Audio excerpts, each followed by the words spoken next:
మీకు అందరికీ ప్రభు అయినటువంటి యేసుక్రీస్తు నామమున ప్రైజ్ ద లార్డ్.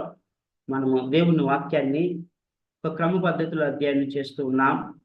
ప్రస్తుతానికి మనము ద్వితీయోపదేశ కాండము 2వ భాగంలోకి మనం వచ్చున్నాం.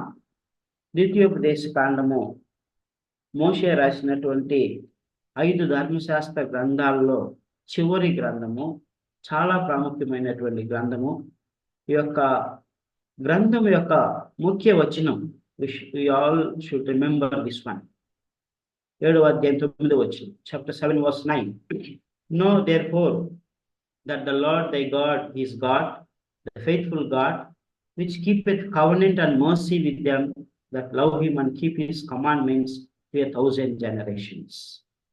ప్రియమైనటువంటి దేవుని బిడ్డలారా, ఈ వాక్యము చదవగానే మనకు బైబిల్ గ్రంథంలో ఈ వాక్యము మరొక చోట కోట్ చేయబడినది. తెలుగులో మనం చూసుకున్నట్లయితే, నీ దేవుడే యెహోవా తానే దేవుడనియు, తను ప్రేమించి తన ఆజ్ఞలను అనుసరించి నడుచుకున్న వారికి తన నిబంధనను స్థిరపరచువాడును, 1000 తరముల వరకు కృపచూపువాడును, నమ్మదగిన దేవుడనియు, తను దేశించు వారిలో ప్రతి వారిని బహిరంగంగా నశింప చేయుటకు వానికి దండన విధించువాడని నీవు తెలుసుకొనవలెను. సో ఈ యొక్క మోషే బోధించినటువంటి ఈ యొక్క ద్వితీయోపదేశ కాండంలో ఉన్నటువంటి ముఖ్య సారాంశం ఇది. సో ఈ వాక్యాన్ని 2 భక్తులు వారి ప్రార్థనలో కోట్ చేశారు. ఈ వాక్యాన్ని ఎత్తిపట్టుకొని ప్రార్థన చేశారు. ఆ భక్తులు ఎవరు? ఆ రెఫరెన్సెస్ అక్కడ ఉన్నాయి, ఎవరైనా చెప్పగలరా? ఇది కొంచెము కష్టమైన పనే అయినా కూడా you can try, otherwise I will share.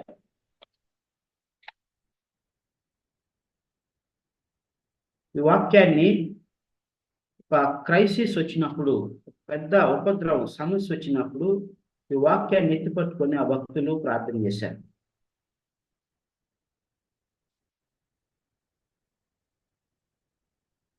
చెప్పగలరా? Any idea? No problem. యాక్చువల్గా దీన్ని ధ్యానించేటప్పుడు కూడా నాకు ఈ ఆలోచన రాలేదు. ఇప్పుడు జస్ట్ ఈ వాక్యం చదువుతుండగానే ఆ 2 రిఫరెన్స్లు నాకు జ్ఞాపకం వస్తా ఉన్నాయి. నంబర్ 1, దానియేలు భక్తుడు ఈ వాగ్దానాన్ని, ఈ యొక్క ఆజ్ఞను, వాగ్దానాన్ని జ్ఞాపకం చేసుకుంటాడు. దానియేలు గ్రంథము 9వ అధ్యాయము,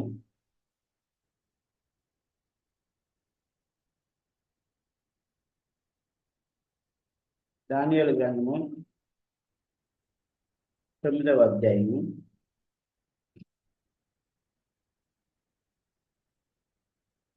దానియేలు గ్రంథము 9వ అధ్యాయము 4వ వచనం.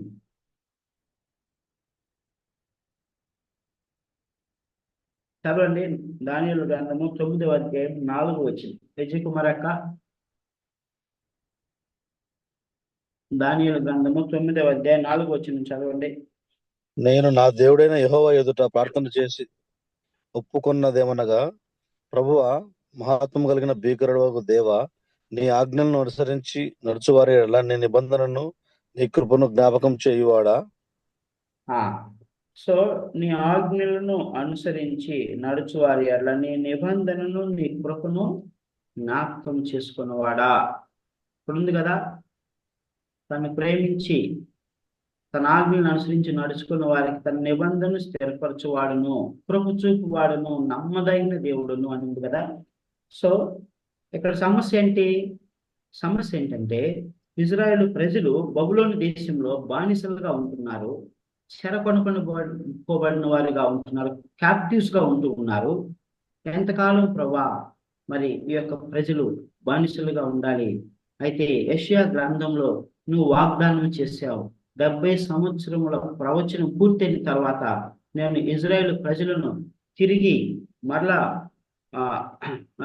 యెరూషలేముకు తీసుకువెళ్తాను, అక్కడ ప్రాకారములను తిరిగి కట్టిస్తాను, అక్కడ ఆరాధన మందిరాన్ని, ప్రత్యక్ష గుడారము, దేవుని యొక్క పరిశుద్ధ మందిరాన్ని నేను నిర్మిస్తాను, అక్కడ మీరు నాకు ఆరాధన చేయుదురని వాగ్దానం చేశావు కదా అని దాన్ని జ్ఞాపకం చేస్తూ దానియేలు ఈ వాక్యాన్ని కోట్ చేస్తా ఉన్నాడు.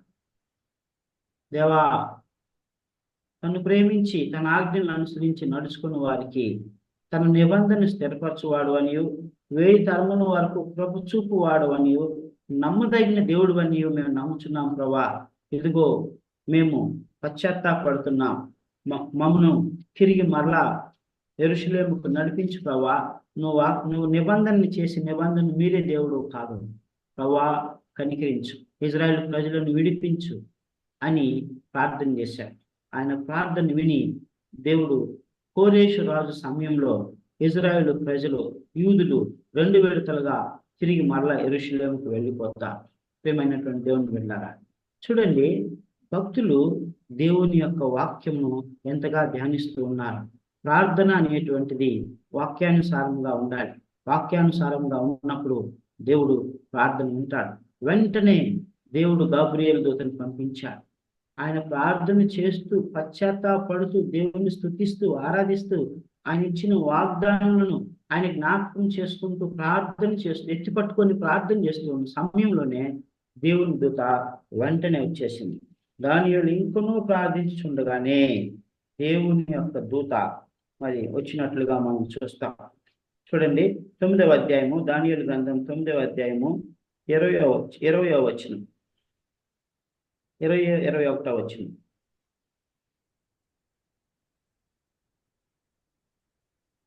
నేను ఇంకా పలుకుచు ప్రార్థన చేయొచ్చు, పవిత్ర పర్వతం కొరకు నా దేవుడైన యెహోవా ఎదుట నా పాపము, నా జనుల యొక్క పాపం ఒప్పుకొని నా దేవుని విజ్ఞాపన చేయుచుంటిని. నేను ఇలాగూ మాట్లాడుచు ప్రార్థన చేయుచుండగా మొదట నేను దర్శనమందు చూసిన అతి ప్రకాశమానుడైన గాబ్రియేలును ఆ మనుష్యుడు సాయంత్రపు బలి అర్పించే సమయమున నాకు కనబడి నన్ను ముట్టెను. ప్రియమైనటువంటి దేవుని బిడ్డలారా, what I would like to tell you is that whenever we pray by taking the promises of God, by quoting the scriptures of God, your prayer will be answered. So ఇది ఒక ఉన్నతమైన విశ్వాస మెట్టు, ఉన్నతమైన ప్రార్థన మెట్టు. ప్రార్థన వాక్యానుసారమైనదిగా ఉండాలి, వాగ్దాన పూర్వకంగా ఉండాలి. ప్రార్థన నిబంధన జ్ఞాపకం చేసుకుని నిబంధన ఎత్తిపట్టుకొని ప్రార్థన చేసినప్పుడు దేవుడు మనకు జయాన్ని ఇస్తాడు. చూడండి, మరొక వ్యక్తి ఆ విధంగా ప్రార్థన చేసిన వ్యక్తి నెహెమ్యా. నెహెమ్యా గ్రంథానికి వెళ్దాం. నెహెమ్యా గ్రంథము 1వ అధ్యాయము, నెహెమ్యా గ్రంథము 1వ అధ్యాయము 5వ వచనం.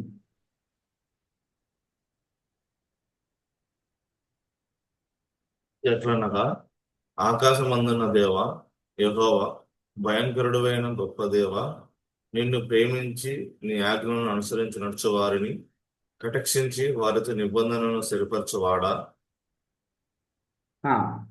సో ఎగ్జాక్ట్లీ ఇదే వాక్యం కోట్ చేసాడా లేదా? ఇదే వాగ్దానాన్ని కోట్ చేసాడా లేదా?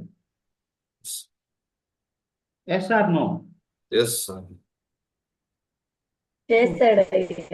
ఎంత గొప్ప ప్రార్థన, ఎంత గొప్ప ప్రార్థన. సో నెహెమ్యా అలాగూ వాగ్దాన్ని ఎత్తిపట్టుకొని ప్రార్థన చేస్తే దేవుడు ఏం చేశాడు? నెహెమ్యాకు ధైర్యాన్ని ఇచ్చాడు. నెహెమ్యాను దేవుడు నిలబెట్టాడు. రాజు దగ్గర నుంచి పర్మిషన్ తీసుకుని ఆయన తిరిగి యెరూషలేముకి వెళ్ళి రాత్రికి రాత్రే యెరూషలేము ప్రాకారంను చూశాడు. రాత్రికి రాత్రి యెరూషలేము గుమ్మములను చూశాడు. పాడైనటువంటి వాటన్నిటిని చూసి వాటిని ఎలాగ మరమ్మతులు చేయాలి అని అందరిని ప్రోత్సహించి ఆయన తిరిగి దేవుని యొక్క శక్తి ద్వారా, దైవ జ్ఞానం ద్వారా యెరూషలేము ప్రాకారంను తిరిగి కట్టాడు. యెరూషలేము గుమ్మములను తిరిగి నిలబెట్టాడు. ఆరాధన క్రమాన్ని ఎజ్రా ద్వారా తిరిగి నిలబెట్టాడు. ప్రియమైనటువంటి దేవుని బిడ్డలారా, such is the power of the promises and covenants of God. దేవుని యొక్క వాగ్దానాలు, నిబంధనలు అంత గొప్పవి. వాటిని ఎత్తిపట్టుకొని మనం ప్రార్థన చేసినప్పుడు దేవుడు మన ప్రార్థన వింటాడు. అయితే దానియేలు మరియు నెహెమ్యా వారు చేసినటువంటి ప్రార్థన, ఈ వాగ్దానాన్ని ఎత్తిపట్టుకొని చేసినటువంటి ప్రార్థనతో పాటు వారు పనిచేశారు. అదేంటంటే, వారు తమ పాపములను ఒప్పుకున్నారు. ఇజ్రాయేలీల పాపములను, యూదుల పాపములను, తమ యొక్క పితరుల పాపములను, వారి పాపములను, జాతీయ పాపములను, కుటుంబ పాపములను అన్నిటినీ కూడా సమూలంగా సంపూర్ణముగా దేవుని ఎదుట ఒప్పుకొని విడిచిపెట్టారు. అప్పుడు దేవుడు వారిని దర్శించాడు. ప్రియమైనటువంటి దేవుని బిడ్డలారా, మన జీవితాల్లో కూడా మన హృదయంలో ఏదైనా తెలియనటువంటి పాపము, అతిక్రమము, ఏదైనా పొరపాటు, అబద్ధము, లేకుంటే ఇంకా ఏదైనా దేవునికి ఆయాసకరం అనేది మన హృదయంలో ఉన్నట్లయితే మన ప్రార్థన నడవదు, మన ప్రార్థన దేవుడు అంగీకరించడు, మన ప్రార్థన దేవుని ఎదురు చేరకుండా అడ్డుపడతాయి. కాబట్టి అందుకని ఉపవాస ప్రార్థనలు కానీ, సంపూర్ణ రాత్రి ప్రార్థనలు కానీ పెట్టినప్పుడు ఏం చేస్తారంటే ఫస్ట్ పాపములు ఒప్పుకోమని వాక్యం ద్వారా హెచ్చరిస్తారు. ఆ పాపములను మనం ఒప్పుకున్నప్పుడు మన హృదయం తేలికైపోతుంది. మనకు దేవునికి మధ్య ఎలాంటి అడ్డుగోడలు, అడ్డుబండలు రావు, అవన్నీ తొలగించబడతాయి. అప్పుడు మన హృదయము తేలికగా ఉంటుంది, సంతోషంతో, ఆనందంతో ఉంటుంది. మనము చేసేటువంటి ప్రార్థన దేవుని వద్దకు చేరును. ప్రియమైనటువంటి దేవుని బిడ్డలారా, that's what we should learn from these two servants of God, Daniel and also Nehemiah. So మనము ముఖ్య భాగానికి మనం వెళ్ళినట్లయితే ద్వితీయోపదేశ కాండాన్ని 3 భాగాలుగా మనం విభజించుకుంటూ ఉన్నాం. మొదటిది మోషే యొక్క మొదటి సందేశము. ఇజ్రాయేలు ప్రజలు సినాయి పర్వతం నుంచి మోయాబు మన్యం వరకు, లేకుంటే అరాబా వరకు వారు చేసినటువంటి యాత్రను మోషే 1వ అధ్యాయం నుంచి 3వ అధ్యాయం వరకు వివరిస్తూ వస్తున్నాడు. ఆ యొక్క యాత్రలో వారు చేసిన పొరపాట్లు, దేవుడు చేసిన మేలులు అన్నిటినీ జ్ఞాపకం చేసుకుంటూ వస్తున్నాడు. తర్వాత 2వ విషయం మోషే యొక్క సుదీర్ఘ సందేశము, detailed message of Moses. That is second part. అది 4వ అధ్యాయం నుంచి 26వ అధ్యాయం వరకు మనం చూసుకుంటాం. ప్రస్తుతానికి మనము ఈ 2వ భాగాన్ని ధ్యానించుకుంటూ ఉన్నాం, మోషే యొక్క సుదీర్ఘ సందేశము. సో ఇందులో మొట్టమొదటిగా మోషే ఇజ్రాయేలుల యొక్క విధేయతను, అవిధేయతను, వారి యొక్క విగ్రహారాధనను జ్ఞాపకం చేస్తూ వచ్చాడు. 10 ఆజ్ఞల రాతి పలకల మీద దేవుడు ఎలాగో సీనాయి పర్వతం మీద రాసిచ్చాడో, మరలా 2వ పలకల మీద అవే ఆజ్ఞలు ఎలాగో రాసిచ్చాడు, అది 5, 6 అధ్యాయాలు తెలియజేస్తా ఉన్నాడు. తర్వాత ఇజ్రాయేల్ ప్రజల గురించి చెప్తున్నాడు. You are a chosen generation, chosen people, royal priesthood. మీరు ప్రత్యేకించబడిన నా స్వకీయ జనము. ఈ భూమి మీద ఉన్న వారందరిలో మిమ్మల్ని నేను ప్రత్యేకించి ఎన్నుకున్నాను. మీరు నా ఆజ్ఞలను, నా కట్టడలను, నా విధులను అనుసరించి నడుచుకుని అట్లా మిమ్మల్ని తలగా ఉంచుతాను కానీ తోకగా ఉంచను అని ఇజ్రాయేల్ ప్రజలను ప్రోత్సహించి బలపరుస్తారు. ఆ తర్వాత మరొకసారి ఇజ్రాయేల్ యొక్క తిరుగుబాటును జ్ఞాపకం చేస్తాడు. 12వ అధ్యాయం నుంచి మనం చూసుకున్నట్లయితే మరి ధర్మశాస్త్రం యొక్క సారాంశం, ముఖ్యాంశములు ఏంటి అవి తెలియచేస్తాడు. మరి మీరు ధర్మశాస్త్రాన్ని మర్చిపోవద్దు అని చెప్తాడు. తర్వాత కనాను గురించి వారికి వివరిస్తాడు. మీరు స్వాధీనపరచుకునబోయేటువంటి కనాను దేశము, పాలు తేనెలు ప్రవహించే దేశము, కొండలు, మెట్టలు, లోయలో ఉన్నటువంటి ప్రాంతము, తొలకరి వర్షము, కడవరి వర్షము ఆ దేశం మీదకు వచ్చును, ఫలవృక్షములు కలిగినటువంటి పట్టణము, పంటలు సకాలంలో పండేటువంటి పట్టణము, యెహోవా కనుదృష్టి ఆ పట్టణం మీద ఉంటుంది అని సెలవిస్తాడు. It is a beautiful country అని వివరిస్తారు. మరలా ఇజ్రాయేల్ ప్రజలు ఎన్నిసార్లు తిరుగుబాటు చేశారో మోషే వారికి జ్ఞాపకం చేస్తాడు. 2వ తరం వారికి జ్ఞాపకం చేసి, మీ పితరులు ఏ విధంగా తిరుగుబాటు చేశారు, ప్రియ సహోదరులారా మీరు అలాగ చేయవద్దు అని చెప్తాడు. మీ హృదయంలోకి సున్నతి చేసుకోండి. మీ శరీరంలో మీ యొక్క అవయములకు మాత్రమే కాదు, మీ హృదయానికి సున్నతి చేసుకోండి అని సెలవిస్తాడు. ఇదే మాటను మరి నూతన నిబంధన గ్రంథంలో పౌలు గారు కూడా సెలవిస్తారు. సో మన రోమా గ్రంథానికి వచ్చినప్పుడు, రోమా పత్రిక వచ్చినప్పుడు దాన్ని ధ్యానించుకుంటాం. తర్వాత అబద్ధ ప్రవక్తలు వస్తారు మీలో నుంచి, వారి విషయమై మీరు జాగ్రత్తగా ఉండండి. తర్వాత దశమ భాగముల గురించి, టైప్స్ గురించి, ఆరోగ్యకరమైనటువంటి ఆహార విషయముల గురించి, పండుగల గురించి, మరి రోజును మీరు నియమించుకున్నాలంటే రోజు ఎలాగ ఉండాలి, లేవీలకు ఎలాంటి సౌకర్యాలు మనం కలిగించాలి, ఇవన్నీ కూడా మనం నేర్చుకుంటూ వచ్చాం. సో పోయిన క్లాస్లో I think this bar is not going up. Okay. So మనము పోయిన క్లాస్లో ఆశ్రయపురముల గురించి నేర్చుకున్నాం. అవునా? am I right? 3 ఆశ్రయపురములు ఉండాలని, ఇటువైపున 3 ఆశ్రయపురములు, మరి యోర్దానుకు తూర్పు దిక్కున ఉన్నటువంటి రూబెనీయులు, గాదీలు, అర్ధగోత్రపు మనుష్య వారికి 2.5 గోత్రముల వారికి 3 ఆశ్రయపురములు ఉండాలని మనం చూసుకున్నాం. ఈ యొక్క ఆశ్రయపురము అనేటువంటిది దేనికి సాదృశ్యంగా ఉందనుకున్నాం? సంఘానికి సాదృశ్యంగా అనుకున్నాం. పరలోకానికి సాదృశ్యంగా ఉందనుకున్నాం. సో ఇక్కడ ఆశ్రయపురముల్లో తప్పు చేసిన వాడు ఆశ్రయపురంలోకి వెళ్ళినా కూడా వాడిని విచారించి అది రుజువైతే వాడు చంపబడతాడు. తప్పు చేయని వాడు మరి అమాయకంగా ఇగ్నోరెంట్గా వాడు పొరపాటు చేసినట్లయితే వాడు తప్పించుకుంటాడు, వాడికి శిక్ష ఉండదు. సో ఇది పాత నిబంధనలో ఉన్నటువంటి ఆశ్రయపురము. అయితే క్రొత్త నిబంధనలో ఉన్నటువంటి ఆశ్రయపురం ఏంటో తెలుసా? ప్రభు అయినటువంటి యేసుక్రీస్తు పరిశుద్ధ సంఘము. మరి ఆ సంఘంలోనికి వచ్చిన ప్రతివాడు కూడా రక్షించబడతాడు.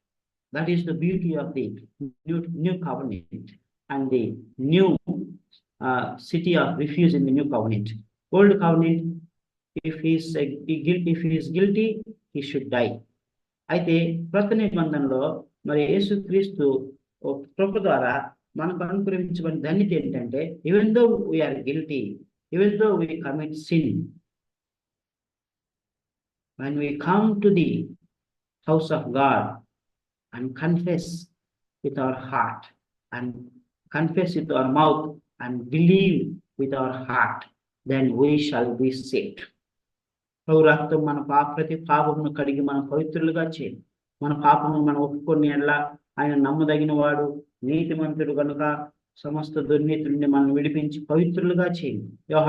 మొదటి యోహాను 1వ అధ్యాయం 9వ వచనం, రోమిలకు రాసినటువంటి పత్రిక 10వ అధ్యాయము 9వ వచనంలో కూడా, ఇంకా ముందు 11, 12 వచనాలు మనం చూసినట్లయితే అక్కడ కూడా మరి మీ హృదయం అంతటితో ఆయన దేవుడని ఒప్పుకొని ఎడల, మరి మీరు విశ్వసించిన ఎడల, మీ నోటితో మీరు ఒప్పుకొని ఎడల మీరు రక్షించబడతారు అని అక్కడ రాయబడి ఉన్నది.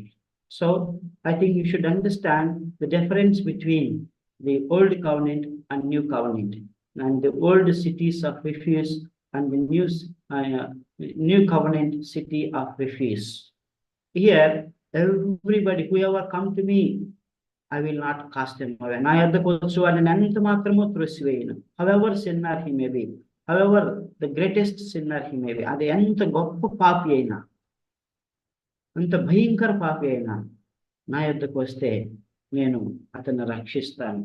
అతని పాపములను అతని అతిక్రమలను అన్నిటికీ జ్ఞాపకం చేసుకున్నాను దేవుడు సెలవిస్తా ఉన్నాడు. What a great new covenant Jesus Christ has given to us. దేవుడు ఎంత గొప్ప భాగ్యతను నూతన నిబంధనలో మనకు అనుగ్రహించాడు. అది పాత నిబంధనలో ఉన్నటువంటి భక్తులకు అది లేదు, ఆ అవకాశం లేదు. You and me are privileged my dear brothers and sisters. So ఆ తర్వాత పొరుగు వారిని సరిహద్దు రాతి గురించి మనం చూసుకున్నాం.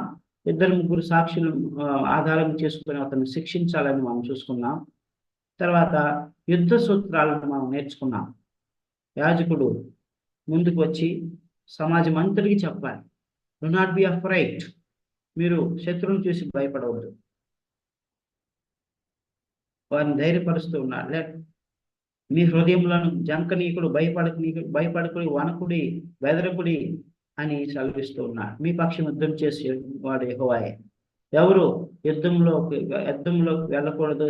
కొత్తగా ఇల్లు కట్టుకున్నవాడు, ద్రాక్ష తోట వేసి దాని పండు తిననివాడు, ఒక స్త్రీని ప్రదానం చేసుకొని ఆమె ఇంటిని పరిగ్రహింపని వాడు యుద్ధంలో ఉండకూడదు. వాడు తిరిగి వెళ్ళిపోయి వాటిని చేయాలి. సో భయం కలిగిన వాడు, మెత్తని గుండె కలిగిన వాడు కూడా వెనక్కి వెళ్ళాలి. సో పరిష్కారం కాని హత్యకు సంబంధించి ఎలాంటి చట్టం కావాలో మనం చూసుకుందాం. సో ఈరోజు మనము కొన్ని చట్టాలు, సామాజికంగా ఇజ్రాయేల్ ప్రజలు పాటించవలసిన చట్టాలు, కుటుంబములుగా వారు పాటించినటువంటి చట్టాలు, వారి యొక్క పొరుగు వారి విషయంలో పాటించవలసినటువంటి చట్టాల గురించి మనం చూసుకుంటాం. Number 1, you shall hand over your neighbour's ox or sheep if it gone astray, అంటే నీ పొరుగు వాడిని ఏదైనా ఎద్దైనను గాడిదైనను తప్పిపోయిన ఎడల ఆ ఎద్దు గాడిదను ఎద్దు ఆ, గొర్రె పిల్లను నువ్వు చూసిన ఎడల, అది నీ పొరుగు వాడిని నువ్వు ఎరిగిన ఎడల నువ్వు మౌనంగా ఉండకూడదు. You shall take it and hand over it your neighbour. 22వ అధ్యాయంలో మనం చూసినట్లయితే, సో నీవు వాటిని చూడనట్లు కన్నులు మూసుకొనక అగత్యంగా వాటిని నీ సహోదరుని యొద్దకు మళ్లింపవలెను. నీ సహోదరుని ఎద్దు గాని గొర్రె గాని త్రోవ తక్కువ చూసిన ఎడలా. సో ఎవరిదైనా సహోదరులది కానీ, నైబర్స్ది కానీ, పొరుగు వాడిది కానీ ఎద్దైనా గొర్రె పిల్లని తప్పిపోయినప్పుడు, అది మనకు కనబడినప్పుడు మనం ఏం చేయాలి? వాటిని తీసుకెళ్ళి అతని అగత్యముగా, అంటే వెంటనే ఎలాంటి సందేహం లేకుండా, అతనితోటి మనకి ఎన్ని విభేదాలైనా ఉన్నా, మరి ఏమున్నా కూడా అతని సహోదరుడు కనుక అతను ప్రేమించి అతని ఎద్దుకు వాటిని తోలుకొని పోయి ఇవ్వాలి. ఒకవేళ అతని ఎద్దుకు తోలుకొని పోవడానికి అతని యొక్క అడ్రస్ మనకు తెలియని ఎడల, అతను ఎవరో మనకు తెలియని ఎడల, వాటిని నీ దగ్గర ఉంచుకొని అతను వెతుక్కుంటూ వచ్చినప్పుడు మరి వాటిని నువ్వు వెంటనే అతనికి అప్పగించాలి. What a great law God has given. That means you should have concern for your neighbor. You should have concern for your neighbor's belongings. మన తోటి సహోదరుల యొక్క వారికి ఉన్నటువంటి ఆస్తుల గురించి కూడా మరి మనం కూడా జాగ్రత్త కలిగి ఉండాలని సెలవిస్తూ ఉన్నారు. That's what in the new covenant he told, the second commandment, you shall love thy neighbor as thyself. నిన్ను వలె నీ పొరుగు వారిని ప్రేమింపవలెను. ఒకవేళ నీ ఎద్దు నీ గొర్రె పిల్ల తప్పిపోతే నువ్వు ఎలాగ వెతుక్కుంటా వెళ్తావో, ఆశతో వెతుక్కుంటా వెళ్తావు, బాధతో వెతుక్కుంటా వెళ్తావో, అదే బాధను ఆశను నీ సహోదరుడు కూడా కలిగి ఉంటాడు కదా అతని గొర్రె తప్పిపోయినప్పుడు. కాబట్టి మనం ఎంత బాధపడతామో వారు అలాగనే బాధపడతారు. కాబట్టి మనము వారికి మేలు చేసినప్పుడు భవిష్యత్తులో మనది ఏదైనా తప్పిపోయినప్పుడు వారు మనకు మేలు చేస్తారు. That's what God is talking here. So అదేవిధంగా ఇంకొకటి ఏమంటున్నాడు? నీ పొరుగు వాని ఎద్దు కానీ గొర్రె కానీ ఎక్కడైనా గుంటలో పడి ఉన్న ఎడలా, అది నువ్వు చూసిన ఎడలా, నువ్వు దాన్ని అగత్యంగా ఆ గుంటలో నుంచి తీసుకెళ్ళి నీ యొక్క సహోదరునికి అప్పగించవలెను. ప్రియమైనటువంటి దేవుని వెళ్ళారా, దేవుడు చూడండి ఎంత మంచి చట్టాలను ఇజ్రాయేల్ ప్రజలకు ఇచ్చాడు. What does it talks about? ఇది దేని గురించి మాట్లాడుతుంది? సహోదర ప్రేమను గురించి మాట్లాడుతుంది. సహోదరుని అలా కన్సర్న్, బాధ్యతను గురించి మాట్లాడుతున్నది. సో చూడండి, రోమిలకు రాసినటువంటి పత్రిక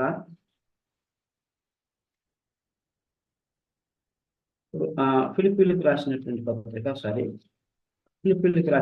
పత్రిక కొత్త నిబంధనలో దేవుడు ఏం చెప్తా ఉన్నాడు? 2వ అధ్యాయము Philippians chapter 2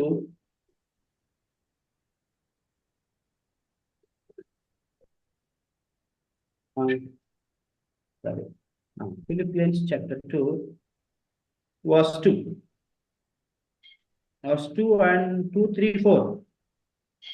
మీరు ఏక మనసులగునట్లుగా ఏక ప్రేమ కలిగి ఏక భావం గలవారుగా ఉండి ఒక్కదాని ఎందే మనసుంచుచు నా సంతోషమును సంపూర్ణం చేయుడి.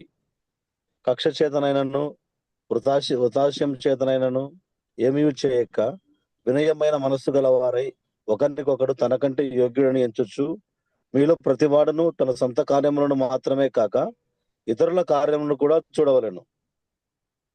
క్రీస్తు యేసులో కలిగిన ఈ మనస్సు మీరును కలిగి ఉండుడి.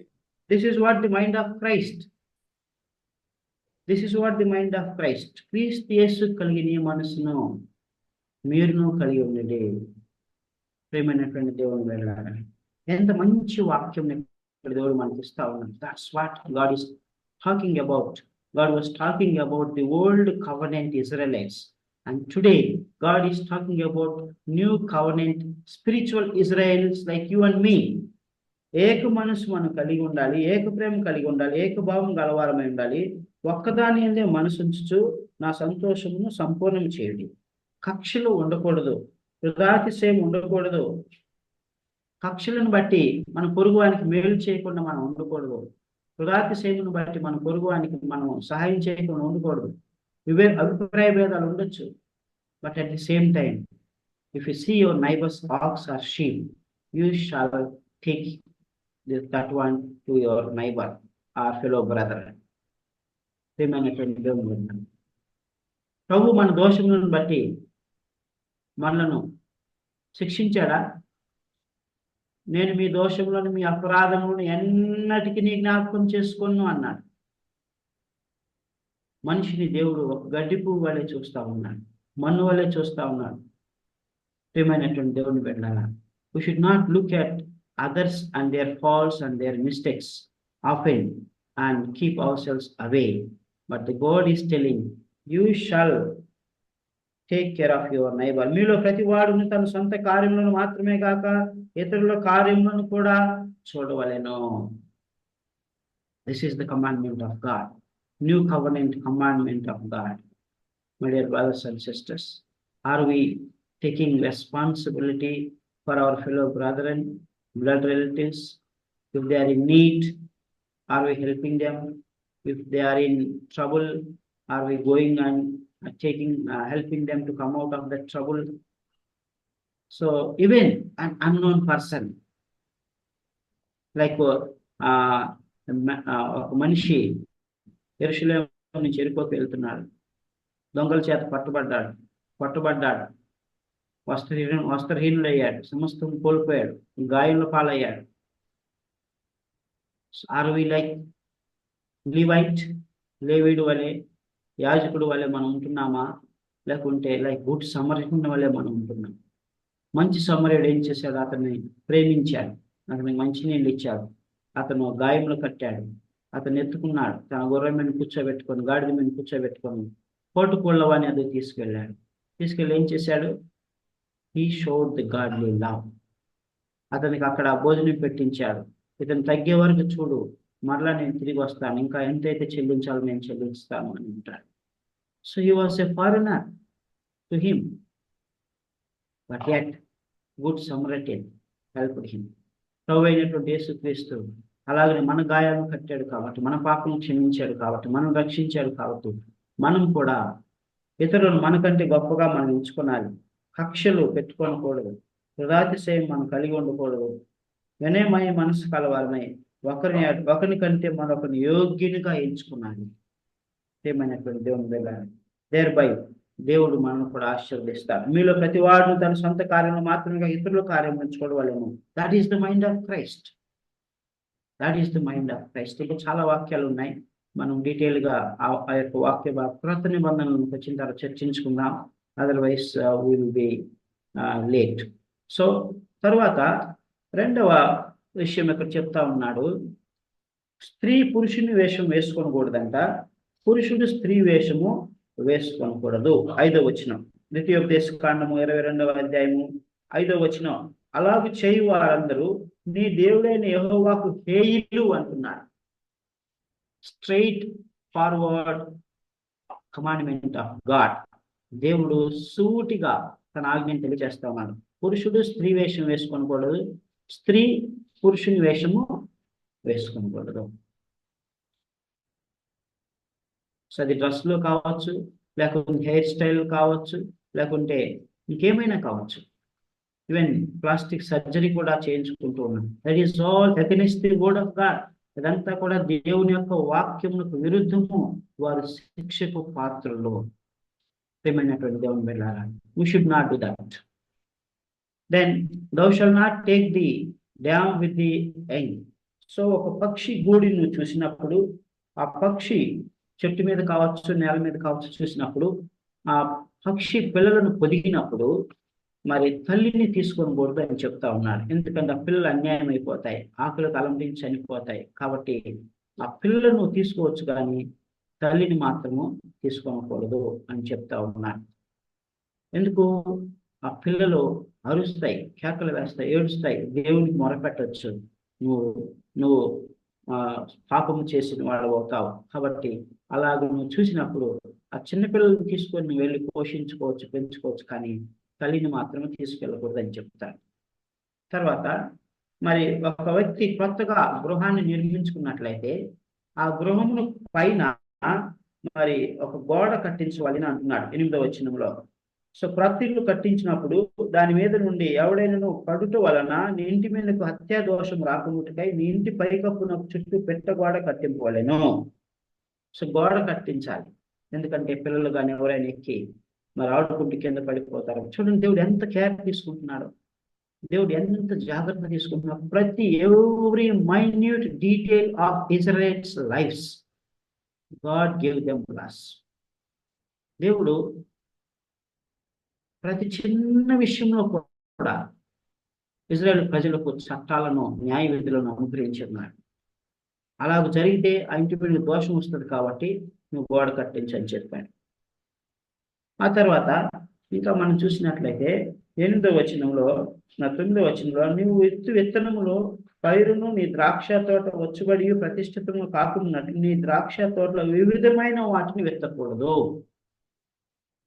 వివిధమైన వాటిని అంటే ఒకే తోటలో వేరు వేరు రకాలైనటువంటి వెరైటీస్ని కానీ మిక్స్డ్ కానీ చేసి ఒకే దాన్ని వేయకూడదు. ఒక తోటలో ఒకే వెరైటీ ఉండాలి అని చెప్తా ఉన్నాడు. తర్వాత నీవు కప్పుకొని నీ 12వ వచనం నీవు కప్పుకొని నీ బట్ట 4 చెంగులకు అల్లికలను చేసుకునేవాళ్ళను. ఇంకా 10వ వచనం ఎద్దును గాడిదను జత చేసి భూమిని దున్నకూడదు, ఉన్నియు జనపనారయు కలిపి వేసిన బట్టను వేసుకొనకూడదు. అంటే ఇది దేనికి సాదృశ్యంగా ఉందంటే కొరింథీయులకు రాసిన 2వ పత్రిక 6వ అధ్యాయంలో మరి కొన్ని మాటలు అక్కడ దానికి సాదృశ్యంగా ఉన్నాయి. నీవు ప్రత్యేకపరచబడిన వ్యక్తివి, నీవు దేవుని బిడ్డవు కాబట్టి నువ్వు విశ్వాసివి అవిశ్వాసులతో పాలుపంపులు పొందకూడదు. విశ్వాసికి అవిశ్వాసితో పాలెక్కడది అనే దానికి సాదృశ్యంగా ఉన్నాయి. ఏంటి? ఎద్దును గాడిదను జత చేసి భూమి దున్నటం. ఎద్దు తినదగినటువంటిది, గాడిద తినకూడనటువంటిది. ఎద్దును దేవుడు పవిత్రంగా ఎంచాడు, గాడిదను అపవిత్రంగా ఎంచాడు. సో ఉన్నియు జనపనారే కలిపేసిన బట్టను వేసుకొనకూడదు. చూడండి 2వ కొరింథీయులకు రాసిన పత్రిక 6వ అధ్యాయంలో మనం చూసినట్లయితే మీరు 14వ వచనం నుంచి మీరు అవిశ్వాసులతో జోడుగా ఉండకుడి, నీతికి దుర్నీతితో ఏమి సామర్థ్యము, వెలుగునకు చీకటి తెంపిపోతూ క్రీస్తునకు బెలియాలతో ఏమి సంబంధము, అవిశ్వాసితో విశ్వాసిద్ద పాలెక్కడిది, దేవుని ఆలయం విగ్రహములతో ఏమి పొందిక, మనం జీవము గల దేవుని ఆలయమై ఉన్నాము. అందుకు దేవుడు ఎలాగ సెలవిస్తున్నాడు, ఇక్కడ మీరు ప్రత్యేకముగా ఉన్నది అని అంటున్నారు. కావున మీరు వారి మధ్య నుండి బయలువెళ్ళి ప్రత్యేకంగా ఉన్నది, అపవిత్రమైన వాటిని ముట్టకుడని ప్రభు సెలవిస్తా ఉన్నాడు. నేను మిమ్మల్ని చేర్చుకుందని మీకు తండ్రిని ఇందని, మీరు నా కుమారుని కుమార్తెను ఇందని సర్వశక్తి గల ప్రభు చెప్తున్నాడు. ప్రియమైనటువంటి దేవుని మీద వెరీ క్రిస్టల్ క్లియర్. మన స్టూడెంట్గా ఉన్నా, ఉద్యోగిగా ఉన్నా, ఒక వ్యాపారిగా ఉన్న అవిశ్వాసులు వారి యొక్క లోక సాంప్రదాయాలకు, వారి యొక్క పూజలకు, మరి వారి యొక్క లోక అలవాట్లకు ఎక్కడా మనం పాల్పంపులు పొందకూడదు, పాలి భాగస్థులం అవ్వకూడదు. That's what God is telling. You can have friendship. If you are a business man, business వరకు వాళ్ళతో మనం దోస్తీ చేయొచ్చు. If you are a officer, official మ్యాటర్స్లో నువ్వు వారితో మనం సంబంధాలు కలిగి ఉండొచ్చు. That's all. లోక సంబంధమైనటువంటి విషయంలో, భక్తి సంబంధమైనటువంటి వాటి విషయంలో, మరి పాప సంబంధమైనటువంటి వాటి విషయంలో మనం వారితో పాలు పంపులు పొందకూడదు. That's what the new covenant says. So ఇంకా మనం చూసినట్లయితే thou shall not determining the virginity of a woman if husband doubts. So ఒక వివాహం అయిన తర్వాత 13వ వచనం నుంచి మనం చూసినట్లయితే ఒక వ్యక్తి తన భార్య ఎడల సందేహించిన ఎడల ఆమె వర్జిన్ కాదు, ఆమె కన్యక కాదు అని ఆరోపణ చేసిన ఎడల మరి ఆ కుమార్తె యొక్క తండ్రి ఏం చేయాలి? ఆ స్త్రీ యొక్క వస్త్రమును తీసుకొని గౌని యొద్దకు వచ్చి ఆ ఊరి పెద్దలను పిలవాలి. అప్పుడు ఆ యొక్క స్త్రీ యొక్క తండ్రి ఆవిడ యొక్క కన్యత్వాన్ని ప్రూవ్ చేయాలి. ఆవిడ బట్టల ద్వారా కానీ వేరే రుజువులు చూపించి, అలా రుజువులు చూపించి ప్రూవ్ చేసినట్లయితే, ఆమె కన్యకని పెద్దలు నిర్ధారించినట్లయితే ఆ వ్యక్తి, ఆ పురుషుడు, వివాహం ఆడిన పురుషుడు ఆ స్త్రీకి కొంత వెల చెల్లించాలి. ఆ తర్వాత ఆ స్త్రీని ఎన్నడూ విడనాడకూడదు. తన బ్రతుకు దినములన్నిట ఆవిడను భార్యగా అంగీకరించాలి. చూడండి, ఆ 19వ వచనంలో ఆ చిన్నదాని తండ్రికి వాళ్ళను కొంత 100 వెండి రూకలు ఇవ్వాలి. తర్వాత అతడు ఇజ్రాయేలీయురాలైన కన్యకను అవమానపరిచి ఉన్నాడు కనుక అప్పుడు ఆమె అతనికి భార్య ఉండును, అతడు తాను బ్రతుకు దినములన్నిటిని ఆమెను విడవకూడదు. అయితే మరి ఆ కన్యత్వము పోయింది అని రుజువైనట్లయితే ఆ స్త్రీ తన తండ్రి ఇంటికి తీసుకెళ్లి ఆ గ్రామంలో ఆ పట్టణస్తులు ఆ పెద్దలు అందరూ తీసుకెళ్లి ఆవిడని ఊరు వెలుపల రాళ్లతో కొట్టి చంపాలి. ఆ విధంగా ఇజ్రాయేల్ ప్రజల్లో ఉన్న పాపమును తీసివేయాలి. పాత నిబంధనలో దేవుడు పాపం సహించలా, ఎక్కడికక్కడ కత్తిరించుకుంటూ వచ్చాడు, ఎక్కడికక్కడ మరి కట్ చేసుకుంటూ క్లీన్ చేసుకుంటూ తీసివేసుకుంటూ వచ్చాడు. ప్రియమైనటువంటి దేవుని బిడ్డలారా, మన జీవితాల్లో కూడా మరి అందుకని కొత్త నిబంధనలో మత్తయి సువార్త, మార్కు సువార్తలో దేవుడు సెలవిస్తున్నాడు, నీ కన్ను నిన్ను అభ్యంతరపరిచినలా దాన్ని పెరికివేయు అని అంటాడు. నీ కాలు నిన్ను అభ్యంతరపరిచిన దాన్ని కట్ చేయి, నీ చేయి నిన్ను అభ్యంతరపరిచిన దాన్ని నరికివేయి అని అంటాడు, పెరికివేయి అని అంటాడు. సో దట్ మీన్స్ కొత్త నిబంధనలో కన్ను పీకేసుకోమనో లేకుంటే చేయి నరుక్కోమనో లేకుంటే కాలు నరుక్కోమని కాదు, కానీ ఆ స్వభావం మనలో నుంచి దేవుని వాక్యం ద్వారా తొలగించుకోవాలని దేవుడు సెలవిస్తా ఉన్నాడు. ప్రియమైనటువంటి దేవుని బిడ్డలారా, ఆ ఒక్క పొరపాటు వల్ల మన దేహం అంతా నరకానికి వెళ్ళిపోతుంది. కాబట్టి మరి ఆ ఒక్క అలవాటుని పెరికివేయమని దేవుడు సెలవిస్తా ఉన్నాడు. సో ఈ విధంగా కన్యత్వమును మరి గురించినటువంటి చట్టం. ఆ తర్వాత మరి ఒక కన్యకను ప్రదానం చేయబడిన తర్వాత ఆ ఊరిలో మరి ఒక పురుషుడు ఆవిడను కూడిన ఎడల మరి ఆ చిన్నది కేకలు వేయలేదనుకోండి, ఆ పురుషుడు ఆ స్త్రీని పాడు చేసేటప్పుడు, అప్పుడు అంటే వారిద్దరు సమ్మతించి చేశారు కనుక వారిరువురిని గౌరవీయులు తీసుకొచ్చి వారిరువురిని రాళ్లతో కొట్టి చంపి సమాజంలో ఉండే పాపాన్ని తీసివేయాలి. ఒకవేళ ఆ స్త్రీ కేకలు వేసిన ఆ స్త్రీ అయిష్టంగా చేసింది కాబట్టి, ఆ పురుషుడు బలవంతంగా చేశారు కాబట్టి ఆ పురుషుడికి వారు కొంత జరిమానా వేస్తారు, ఆ జరిమానా చెల్లించాలి. ఆ విధంగా మరి కొన్ని చట్టాలను దేవుడు సమాజంలో వారికి ఇచ్చి ఉన్నాడు. సమాజంలో వీటన్నిటి ఉద్దేశం ఏంటో తెలుసా? సమాజంలో పాపం ఉండడానికి లేదు. పాలెంలో ఇజ్రాయేల్ గుడారంలో పాపం ఉండడానికి వెళ్ళారు. ఎందుకు?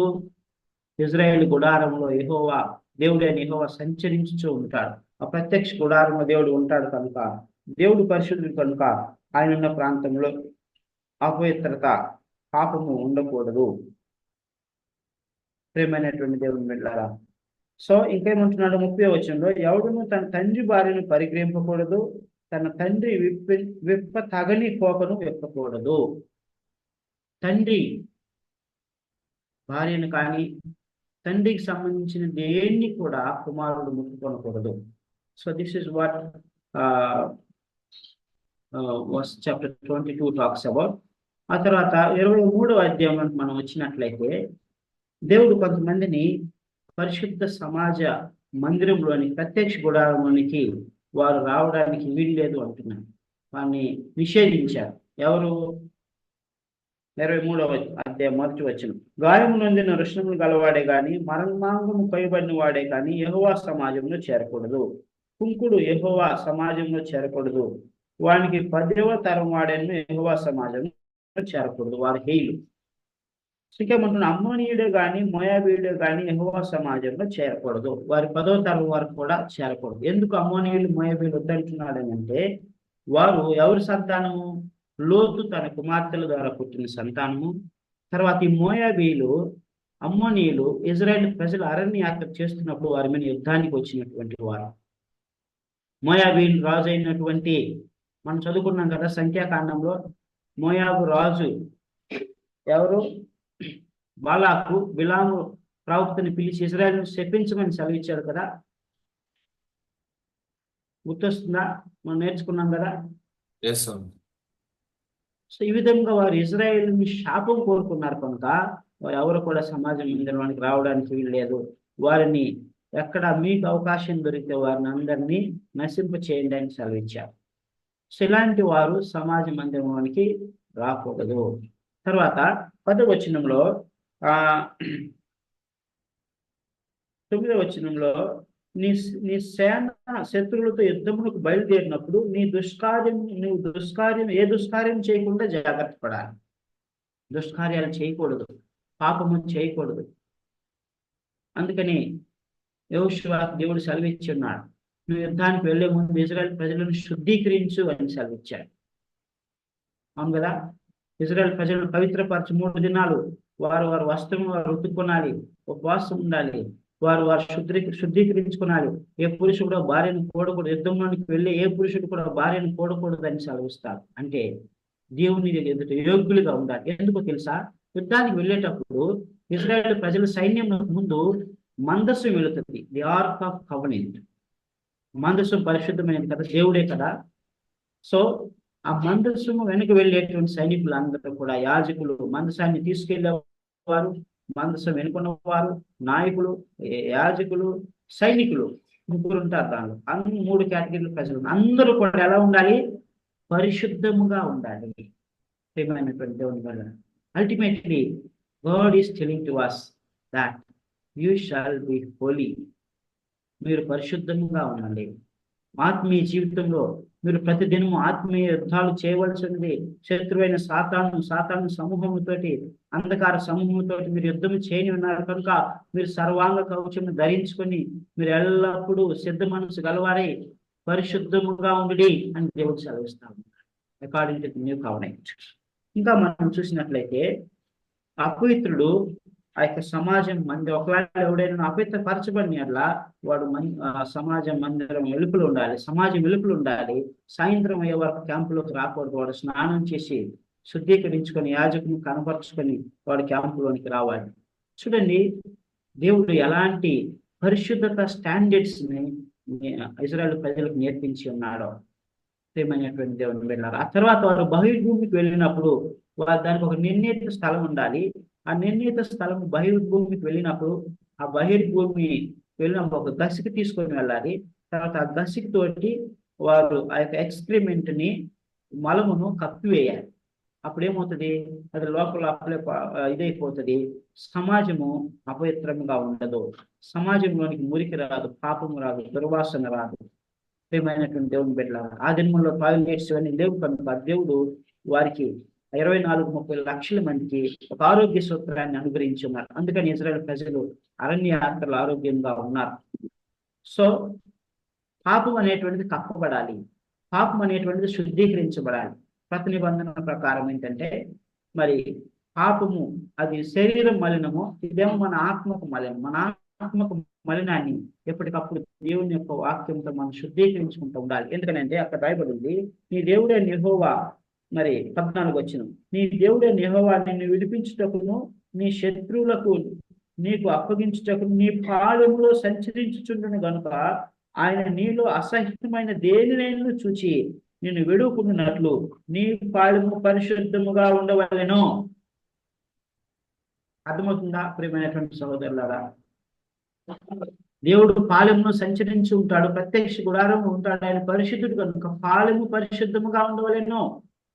కొత్త నిబంధనలో పాలెము దేనికి సాదృశ్యంగా ఉంది? మీ యొక్క దేహమునకు సాదృశ్యంగా ఉంది. ప్రత్యక్ష గుడారంలో పాత నిబంధనలో ఉన్నటువంటి దేవుడు కొత్త నిబంధనలో నీ హృదయంలో వాసం చేస్తున్నాడు. నీ దేహము దేవుని ఆలయమని వెరుగువా, పరిశుద్ధాత్మకు నిలయమని వెరుగువా అని అంటున్నాడు. ప్రియమైనటువంటి దేవుని బిడ్డలారా, అక్కడ పాలెం పరిశుద్ధంగా ఉండాలి, ఇక్కడ హృదయము, మనిషి ఆలోచనలు, తలంపులు పరిశుద్ధంగా ఉండాలి. సమయం మీరిపోతుంది కనుక నేను రెఫరెన్సెస్ చూపించట్లేదు. ప్రియమైనటువంటి దేవుని బిడ్డ, అల్టిమేట్ గా దేవుడు సెలవిచ్చేది ఏంటంటే, నేను పరిశుద్ధుడైన దేవుడిని నీ హృదయంలో వాసం చేస్తున్నాను, నీ దేహమును నువ్వు పరిశుద్ధపరచుకో, దేవుని నామాన్ని మహింపరచు అని సెలవిస్తూ ఉన్నాడు. ఇంకా మనం ముందుకు వెళ్ళినట్లయితే మరి ఒక దాసుడు ఎవరైనా తప్పిపోయి తన యజమాని నుంచి వచ్చి మన దగ్గరికి వస్తే దాసుని తిరిగి యజమానులకు అప్పగించవద్దు అని సెలవిస్తూ ఉన్నాడు. తర్వాత 17-18 వచనాలు మనం చూసినట్లయితే, ఇజ్రాయేలు కుమార్తెలు ఎవరికి వేసిగా ఉండకూడదు, పురుషుగానుగా ఎవడు ఉండకూడదు, పొడుపు సొమ్మునే గాని కుక్క పిల్లనే గాని మొక్కుబడిగా దేవుని ఇంటికి తేకూడదు అని దేవుడు సెలవిస్తున్నాడు. తర్వాత మరి నీ సహోదరుని నువ్వు వడ్డీకి ఇవ్వకూడదు, డబ్బులు నువ్వు ఫ్రీగా ఇచ్చి మళ్ళా తీసుకోవచ్చు, కానీ వడ్డీకి మాత్రం సహోదరునికి ఇవ్వకూడదు, అన్ని జన్మకి ఇవ్వచ్చు అని చెప్తా ఉన్నాడు. సో 20 తర్వాత దేవుడు మీకు ఇచ్చినటువంటి ఆజ్ఞలను మీరు ఆ అనుసరించి నడుచుకున్నారు. మీరు ఏమైనా దేవుని మొక్కుబడి చేసుకుని తప్పకుండా మొక్కుబడిని మీరు నెరవేర్చాలి అంటున్నారు. 24వ అధ్యాయానికి మనం వచ్చినట్లయితే ఇక్కడ మరలా ఏమంటున్నాడు, you shall not divorce your wife except sexual immorality. ఒక స్త్రీని వివాహం చేసుకున్న తర్వాత ఆవిడకి ఎప్పుడు కూడా మనం పరిత్యాగ పత్రాన్ని ఇవ్వకూడదు. ఇది దేవుడు అనుగ్రహించాడు. సో దేవుడు ఏమంటున్నాడు, వారు వ్యభిచార కారణం కనుక ఉంటే పరిత్యాగ పత్రం రాసి ఇచ్చి నువ్వు విడుదల పొందవచ్చు, లేకపోతే నీ భార్యను విడవకూడదు. దేవుడు జతపరిచిన వారిని మనుషుడు వేరుపరచకూడదు అని అంటున్నాడు. సమయం లేదు కనుక నేను రెఫరెన్స్ చెప్తున్నాను. మత్తయి సువార్త 5వ అధ్యాయము 31, 32 వచనాలు, 19వ అధ్యాయము మత్తయి సువార్త 19వ అధ్యాయము 3 నుంచి 12వ వచనం వరకు కూడా అక్కడ సెలవిచ్చున్నాడు. దేవుడు జతపరిచిన వారిని ఏ మనుషుడు వేరుపరచకూడదు. అప్పుడు వారు అడుగుతారు, ప్రభువా మరెందుకు మోషే పరిత్యాగ పత్రం ఏమన్నాడు? దేవుడు అంటాడు, మీ హృదయ కాఠిన్యమును బట్టి మోషే అలాగ చెప్పి ఉన్నాడు, కానీ దేవుడు ఒరిజినల్ గా చేసింది ఏంటంటే భార్య భర్తను విడవకూడదు. ఒక వ్యభిచార కారణమును బట్టి తప్ప భార్యను పరిత్యజించకూడదు అని చెప్తాడు. సో కొత్తగా వివాహమైన వారు సైన్యంలో జాయిన్ అవ్వకూడదు. తర్వాత no man shall take the nether or the upper millstone pledge. అంటే ఎవరైనా డబ్బు అప్పుగా ఇచ్చినప్పుడు వారు చెల్లించలేకపోతే వారి తిరగటి రాయిని తాకట్టుగా పెట్టుకోకూడదు. తర్వాత దేవుడు మనకి ఇచ్చిన ఆజ్ఞలను మీరు అనుసరించి నడుచుకోండి అని సెలవిస్తా ఉన్నాడు. సో పేదలకు ఏదైనా అప్పిచ్చినప్పుడు వారి ఇంట్లో ఉన్నటువంటి ఏదైనా వస్తువుని మళ్ళా తీసుకొని వెళ్ళకూడదు. thou shalt not trouble labor. So సేవకులను వారిని బాధ పెట్టకూడదు. వారి కూలి ఏ దినం కూలి ఆ దినమే ఇవ్వాలంట. అది దేవుని చిత్తము. తర్వాత న్యాయమైన తీర్పులు మనము తీర్చాలి అని దేవుడు సెలవిస్తా ఉన్నాడు. So these are the some of the laws concerning the society and also families and neighbours. దేవుడి మాటలు దీవించుగా ప్రార్థన చేసుకుందాం. Ramachandra will pray and close.